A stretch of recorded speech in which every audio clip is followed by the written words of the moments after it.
이 사무엘상 19장에서 요나단의 충언으로 인해서 잠시 수그러들었던 사울의 질투와 시기심은 다시 일어납니다. 또 한 번 다윗을 죽이려는 악한 영에 사로잡히게 되지요. 다윗은 자기 부인이자 또 사울 왕의 딸인 미갈의 도움으로 가까스로 그 위기를 넘기게 되지요. 이후 다윗은 사무엘이 있는 라마 나요스로 피신합니다. 하지만 사울은 라마 나요까지 쫓아와서 다윗을 죽이려고 하지요. 이 사울 왕에게 쫓기는 다윗의 마음에는 이쯤 되면 분명 억울함과 분노가 가득했을 법도 합니다. 사울 왕의 아들 요나단이 아무리 친구라고 해도 바로 자기 생명을 노리는 그 아버지의 아들이기 때문에 다윗은 요나단에게 분풀이나 안갚음을 하고 싶을 그런 심정이었을지도 모릅니다. 그런데 다윗은 과연 그렇게 하는가? 이런 분노의 감정을 어떤 식으로 처리하는가 우리가 주목해 볼 필요가 있습니다. 1절에 보면은 다윗이 라마의 나요스에서 빠져나와 집으로 돌아온 다음에 요나단에게 따져 묻지요. 내가 무슨 못할 일을 하였느냐? 내가 무슨 못쓸 일이라도 하였느냐? 내가 자네의 아버님께 무슨 잘못을 저질렀기에 아버님이 이토록 나의 목숨을 노리시느냐? 지금 다윗이 자기의 심정을 어떻게 토로하고 있는지 우리가 주목해 볼 필요가 있습니다. 다윗은 친구 요나단에게 자신의 심정과 그 형편을 솔직히 털어놓고 있죠. 여러분이 만일 다윗처럼 이렇게 억울하게 쫓기고 또 목을 조여오듯이 생명의 위협을 느낀다면 그때의 심정을 어떻게 표현하시겠습니까? 이 대화에서 중요한 것은 대화의 내용이지만 때로 그것을 표현하는 방식이 중요한 작용을 하는 경우도 많이 있지요. 대개 사람들은 세 가지 방식으로 자기의 감정을 처리한다고 합니다. 첫 번째는 억제하는 방식이죠. 어떤 사람들은 모든 감정을 마음속 깊이 묻어두고 쌓아두면서 살아갑니다. 이것은 마치 우리 정서 속에 시한폭탄을 장치하는 것과 같습니다. 그러면 엉뚱한 시간, 엉뚱한 장소에 가서 그 시한폭탄은 폭발하기 마련이죠. 고무풍선을 물속에 넣으려고 아무리 힘을 주어 눌러도 그 풍선이 물 밖으로 튀어오르는 것을 막는 일이 불가능한 것과 같습니다. 결국 자신의 정신 건강을 해치고 다른 사람과의 관계도 깨지고 개선하지 못하게 되겠죠. 두 번째 방식은 표출입니다. 어떤 사람은 파괴적인 감정을 있는 그대로 폭발시킵니다. 그렇기 때문에 자신의 정신 건강에는 좋을지 모르지만 상대방과의 관계는 훼손시키는 경우가 대개 있지요. 우리가 흔히 범하는 경우가 바로 이런 언어폭력, 언어살인입니다. 사람들을 입놀림으로 쓰러뜨리는 것이 얼마나 쉬운지 우리는 잘 알고 있습니다. 혀로 살인하는 사람들이 총으로 하는 사람보다 더 많습니다. 이 경우 우리가 저지르는 살인은 곧 어떤 사람의 자존심을 죽이는 일이죠. 보통 이러한 것 뒤에 숨어있는 전략은 다른 사람의 마음속에 죄책감을 일으키려는 것입니다. 이렇게 해서 다른 사람을 지배하고 다른 사람에 비해 자신이 높다라는 이런 무서운 행위들을 하는 것이죠. 세 번째 표현 방식은 자백이라고 부를 수 있습니다. 자신이 상처받은 사실을 솔직히 알리고 또 문제점을 해결하는 방식입니다. 흔히 자백하면 우리는 죄의 자백이나 회개를 쉽게 떠올리는데 사실 감정의 자백도 있습니다. 자기 자신의 심정을 솔직하게 직면하는 것이죠. 그 감정이 어떠한 것이든 얼마나 두렵고 불쾌한 것이든 간에 상대를 공격하거나 비난하지 않으면서 내게 그런 감정이 있다는 사실을 인정하고 그 감정을 자기 것으로 받아들이고 밖으로 표현하는 것입니다. 이런 방식을 I statement라고 부르는데 상대방을 정죄하지 않으면서 자기 자신이 느끼고 바라는 것을 솔직히 표현하는 것입니다. 시편을 보면은 이런 표현이 참 많습니다. 다윗의 경우 어쩌면 이런 점에서 탁월한 기술을 가지고 있는지도 모르겠습니다. 오늘 1절에서 보는 것처럼 요나단에게 그렇게 표현하는 것을 보면 사람에게 그랬고 또 다윗은 하나님 앞에서도 늘 그런 모습을 볼 수 있습니다. 가령 시편 6절을 보면 이렇게 말합니다. 나는 탄식만 하다가 지치고 말았습니다. 밤마다 짓는 눈물로 침상을 띄우며 내 잠자리를 적십니다. 다윗은 이렇게 하나님 앞에 자신의 그 심정과 그 마음의 모습들을 하나님 앞에 고백하고 있지요. 아마도 다윗이 광야 같은 그 인생의 숱한 어려움과 관계의 그 고난들을 통해서 이렇게 연단받은 것이 아닌가 싶습니다. 사랑하는 성도 여러분, 자신의 심정과 형편을 마음껏 털어놓을 수 있는 벗이 있다는 것은 참 큰 복이라 믿습니다. 여러분은 부부관계에서 혹은 교우관계에서 어떻게 말을 하고 또 어떻게 의사소통을 하십니까? 그냥 참지 하면서 누르고 그렇게 사십니까? 아니면 그대로 있는 것 없는 것 다 내뿜으면서 사십니까? 서로 자백하는 사이 상대방을 공격하거나 비난하지 않으면서 자신의 심정을 솔직히 표현할 수 있는 그런 건강한 관계를 세워갈 수 있기를 소원합니다. 유한진 시인의 질환지교를 꿈꾸며라는 시를 고등학교 때 읽은 적이 있습니다. 이 질환지교라는 말은 공자의 명심보감에 나오는 말입니다. 영지와 난초의 사귐이라는 뜻인데 이 영지와 난초는 향기로운 그런 것들이죠. 그래서 이 영지와 난초처럼 향기로운 사귐, 맑고 깨끗하며 두터운 벗 사이의 사귐을 질환지교라 이렇게 표현합니다. 공자가 이렇게 말했답니다. 선한 사람과 함께 있으면 마치 향기 나는 영지와 난초가 있는 방으로 들어가는 것과 같아서 오래되면 향기를 맡지 못하니 그 향기에 동화되기 때문이다. 반면에 선하지 못한 사람과 함께 있으면 마치 절인 생선 가게에 들어간 것과 같아서 오래되면 그 악취를 맡지 못하니 또한 그 냄새에 동하게 되기 때문이다. 붉은 주사를 가지고 있으면 붉어지고 검은 옷을 가지고 있으면 검어지게 되니 군자는 반드시 함께 있는 자를 삼가야 한다. 이렇게 말했답니다. 사실 오랜 세월을 보낸 부부 사이에도 또 오랜 세월을 보낸 교우 간에도 마음을 적절히 표현하지 못하는 경우들이 없지 않은 것 같습니다.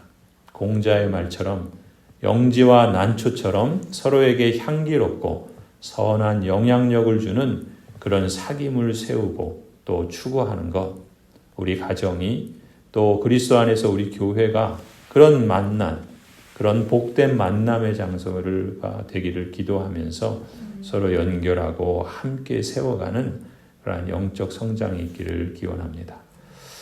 2절을 계속해서 보시면은 그 다윗의 말에 대해서 요나단이 이제 대답을 하지요.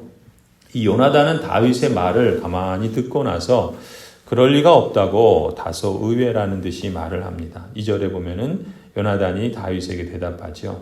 자네를 죽이시다니 결코 그런 일은 없을 걸세. 내가 분명히 말하지만 우리 아버지는 큰 일이든지 작은 일이든지 나에게 알리지 않고서는 하시지를 않네. 그런데 우리 아버지가 이 일이라고 해서 나에게 숨기실 까닭이 무엇이겠는가? 그럴 리가 없네. 이 요나단은 사울이 그 후에 다윗을 죽이려고 시도한 것. 그 앞서 요나단이 충언을 했을 때 사울이 맹세하죠. 결코 다윗을 죽이지 않겠다고. 아마 그 일을 염두에 두고 지금 요나단은 말하는 것 같아요. 그런데 사울이 그 후에 어떻게 됩니까? 다시 다윗을 죽이려고 하지요. 아마 그 사실을 몰랐는지 의외의 일이라고 그렇게 생각한 것 같습니다. 그러나 이렇게 말한 것도 사실 요나단이 그 잘못을 범하고 있는 아버지 사울 편을 들어서 그를 변호하기 위해서라기보다는 오히려 요나단은 자신이 다윗에게 품은 그 벗됨 그리고 사랑에서 정말 그랬는가 다윗의 말을 받아주고 또 다윗의 심정을 헤아려 주는 그런 사랑의 확인이라고 보는 것이 이 문맥에 맞다라고 봅니다. 어떻게 그런 일이 있을 수 있지? 자네가 그런 어려움에 있었단 말인가 하는 그런 정도의 반응이라고 볼 수 있죠. 왜 이렇게까지 생각할 수 있냐면 그 뒤에 나오는 대화를 보면은 이 두 사람의 심정을 우리가 어느 정도 헤아려 볼 수 있습니다. 3절에 다윗이 요나단에게 맹세하면서 말하죠. 정말이지 있을 수 없는 그 일이 사실이 아닌 것 같지만 사실이라는 것이죠. 3절에 다윗은 맹세까지 하면서 이렇게 말합니다. 자네가 나를 지극히 아낀다는 것은 자네의 아버님도 잘 알고 계시지 않는가. 그렇기 때문에 이 일만은 자네에게 알려서는 안 된다고 생각하셨을 걸세. 자네가 알면 매우 슬퍼할 테니까 말일세. 주님께서 살아계시니 내가 자네에게 분명히 말하겠네. 나와 죽음 사이는 한 발짝밖에 되지 않네. 다윗은 여기서도 자신의 솔직한 심정을 적절하게 표현하고 있죠. 다윗은 요나단에게 대들거나 공격하지 않습니다. 자네가 지금 거짓말한 거 아니냐? 나를 배신한 거 아니냐? 이런 식으로 대들거나 공격하지 않습니다. 오히려 요나단의 입장이 돼서 자신의 그 어려운 심정을 토로하고 있죠. 그러자 요나단이 이제 다윗에게 제안을 하죠. 4절입니다. 요나단이 다윗에게 제안하였다. 자네의 소원을 말해보게. 자네를 돕는 일이면 무엇이든지 하겠네. 여기서 우리는 요나단이 왜 이렇게 반응하는지 주목해 볼 필요가 있습니다. 사실 매우 복잡하고 또 어려운 그런 문제를 대면하고 있습니다. 특히 친구 다윗이 이 일로 인해서 스트레스를 받을 뿐만 아니라 생명의 위협을 받고 있는 그런 상황인데 이런 상황에서 만약 요나단이 다윗의 심정을 표현했을 때 다윗이 자신의 그 심정을 표현했을 때 요나단이 그의 다윗의 말을 귀담아 듣지 않고 그냥 흘려듣고 자기의 생각과 자기 감정만을 그대로 쏟아부었다면 어떤 결과가 일어났겠습니까? 만약에 요나단이 다윗에게 그럴 리 없다고 우리 아버지는 나에게 어떻게 대하시는데 그런 소리를 하느냐고 다윗을 따지고 추궁하는 식으로 응답했다면 어떻게 되었겠습니까? 사실 우리가 관계를 끊고 또 악화시키는 방향이 아니라 어떻게 쓰든지 관계를 세워가는 방향으로 마음을 쓰면 하나님께서도 회복의 은혜를 주시고 오히려 비온 후에 땅이 굳어지는 것처럼 더 견고한 그런 관계의 복을 주시리라고 믿습니다. 3절에서 다윗이 요나단의 심정에서 자신의 심정과 생각을 표현하고 또 4절에서 요나단은 전적으로 다윗을 위하고 배려하는 말을 하는 것을 우리가 그런 점에서 주목해 볼 필요가 있겠지요. 우리는 이 두 사람의 대화에서 그들이 서로의 말을 잘 듣고 있음을 볼 수 있습니다. 자신의 관심을 잠시 멈추고 상대방이 대화의 주도권을 갖고 하고 싶은 이야기를 할 수 있도록 배려하고 기다리는 것이죠. 그것이 사실인지 아닌지 다짜고자 따지는 식으로 그런 식의 질문을 잠시 미루고 있는 것을 봅니다. 자기의 입장을 방어하려고 성급한 행동을 하지 않고 상대방의 입장에서 이해하려고 애쓰는 모습을 우리가 주목해 볼 필요가 있습니다. 때때로 우리에게 참 중요한 그런 모습이지요. 우리는 상대방의 말을 채 귀담아 듣지 않고 자기의 생각만을 고집하는 경우가 있지 않습니까? 그래서 말꼬리만 잡고 말싸움을 하기 십상입니다. 참 우리에게 참 중요한 언어의 훈련이라고 봅니다. 저절로 되는 것은 아니겠죠. 우리는 자주 상대방의 말을 따라가는 훈련이 필요하다 봅니다. 4절의 그 요나단처럼 자네의 소원을 말해보게 자네를 돕는 일이라면 무엇이든지 하겠네. 그런 태도 말이죠. 여기서 무엇이든지 하겠네 요나단이 말한 것처럼 그 무엇에 실제적으로 우리에게 필요한 것이 있다면 아마 그것은 단연코 첫 번째가 상대방의 말을 듣는 것 이것이 되지 않을까. 우리가 늘 이 점을 잊지 않도록 힘쓰십시다. 여러분 어떠십니까? 1:1 관계나 또 부부 관계에서 또 친구 관계에서 교우 관계에서 얼마나 상대의 말에 귀를 기울입니까? 참 쉽지 않지만 그러나 늘 염두에 두어야 하고 또 실수하지만 다시금 세워갈 수 있도록 힘써야 할 줄로 믿습니다. 좋은 대화라는 것은 결국 잘 들어주는 일에서 시작된다고 하는데 건강한 관계를 바라는 우리가 늘 염두에 두고 함께 힘써가기를 원합니다. 아무튼 다윗은 이제 요나단에게 사울의 그 속마음을 좀 확인해 줄 것을 제안하죠. 예정된 사울 왕과의 식사 자리에 다윗이 나타나지 않을 경우 사울 왕의 반응을 살펴봐 달라고 요나단에게 요청합니다. 요나단이 다윗의 제안을 받아들이죠. 그래서 다윗을 죽이려는 사울의 속마음이 확인되면 서로가 그 약속한 그 암호를 통해서 요나단이 다윗에게 알려주겠다고 약속합니다. 식사 자리에 없는 다윗에 대해서 사울이 노발대발하면서 살기를 드러내면 요나단은 화살은 내 앞쪽에 있다라는 피신 신호를 보낼 것이다 라고 그렇게 언약을 맺지요. 요나단이 왕이 되기 위해서는 어찌 보면 아버지 사울과 힘을 합쳐서 다윗을 처단해야 합니다. 하지만 요나단은 그렇게 하지 않죠. 오히려 아버지 사울의 명령을 어기면서 다윗을 보호합니다. 여러분, 요나단이 왜 이렇게까지 할까요? 왜 다윗을 도울까요? 요나단은 다윗을 왕으로 세우신 하나님의 뜻을 알고 있었기 때문이죠. 심지어 자신이 가졌던 자신이 가질 수 있는 그 왕권을 포기하면 포기했지 하나님의 뜻을 거역하려고 하지는 않습니다. 하나님을 믿는 만큼 자기의 것을 포기하는 것이죠. 요나단이 하나님의 뜻을 믿고 자기 자리를 포기했을 때 죽어가던 다윗의 생명을 살리게 됩니다. 그게 라다의 사명이죠. 또 요나단은 이스라엘의 전성기를 여는 다윗 왕조의 시작을 그렇게 가져오게 됩니다.